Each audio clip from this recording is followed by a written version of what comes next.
Hey guys, I'm here at J&M Automobile Mechanic with my friend Jorge, and he's been storing my vehicle for a couple of months already, and I just haven't had the chance to come over. This is not a sponsor video, but I'm very thankful that he made the accommodation because I've been really busy. I changed jobs, I went on vacation, so a lot of stuff going on, and Hemet is not that close to me.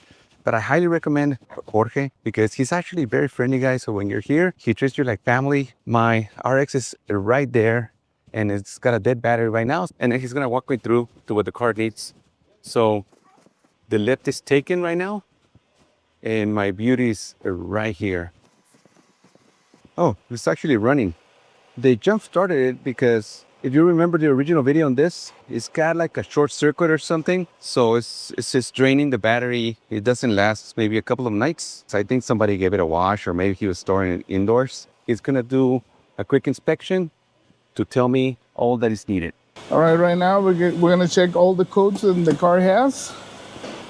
We're gonna find out what it needs to be done. We're gonna run a diagnostic.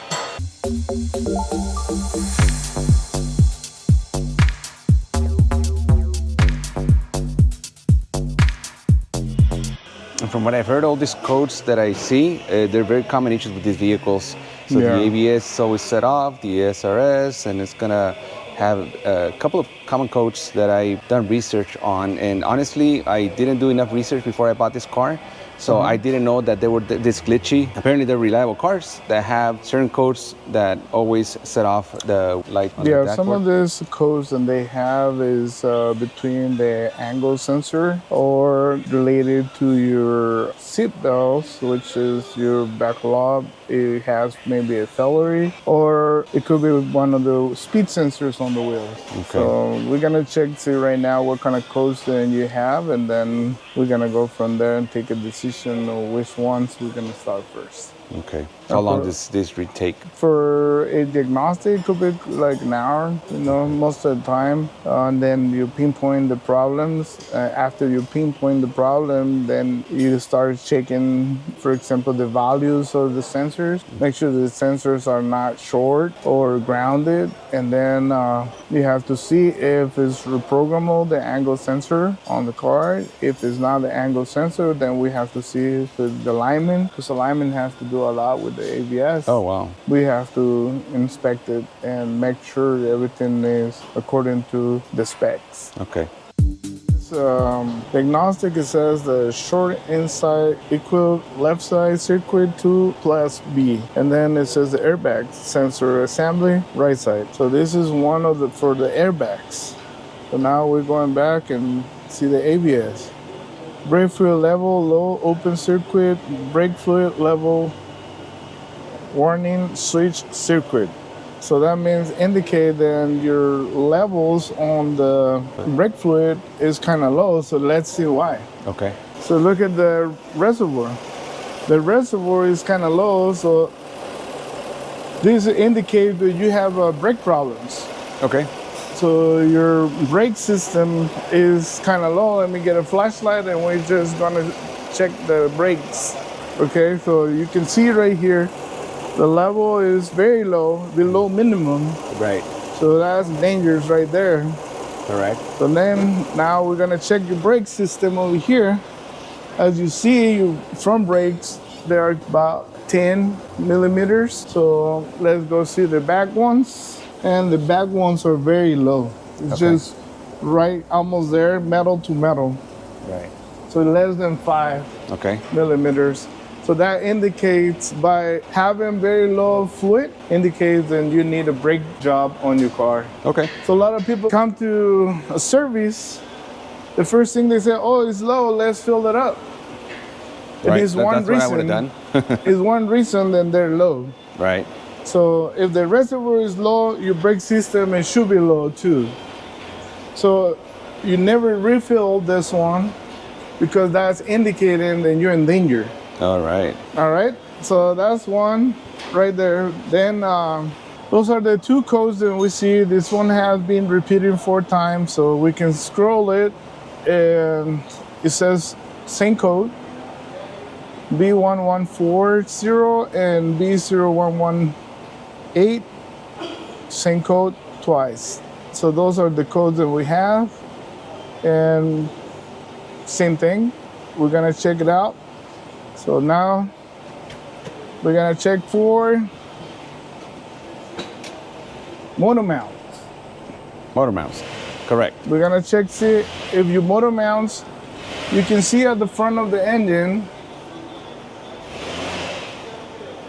if the movement of the engine, if it's lifting a lot. It is lifting a lot. This is one of the biggest trouble in these type of vehicles. This kind of problem can damage your front axles. Okay, go ahead a little bit more. Okay. So that's how you check motor mounts. See that one right there? That's the strut, torque strut. Oh, here. Yeah, that one right there. Yeah, a little bit more. Okay, now put it on reverse. See? So that indicates your motor mounts are kind of weak already because it's just flipping too much. Yeah. So you have one on the bottom side. See the movement of the axles on the bottom? Yes. Yeah. Okay, that's it. So that indicates your motor mounts are weak. Okay. So that's another one. And then remember that the battery is getting drained. The battery is getting drained. So this is the longest process because we have to figure how we're gonna find out the short, whatever is drained in. It could be your stereo, your seats, or your power windows. Okay. So that's the body control module where it's really not stopping function because when you turn the key off, something inside the car is getting drained out. So we're gonna test it, and that's one of the longest process that we're gonna go for it. Okay, for that I'll leave it here. So take your time. Okay. And then, but now we find out the codes indicating your reservoir is low, never filled up unless you do the brake system. okay. Then, because that's gonna trigger your lights on. And then one more thing, there is a light flashing, ABS and BLC, Yeah. which is combined with your traction control mode. Correct. We're gonna do that first, and then after that, we're gonna check the sensors. Okay. So the speed sensors and see if that's gonna be correct all the problem, or we're gonna continue testing. Okay.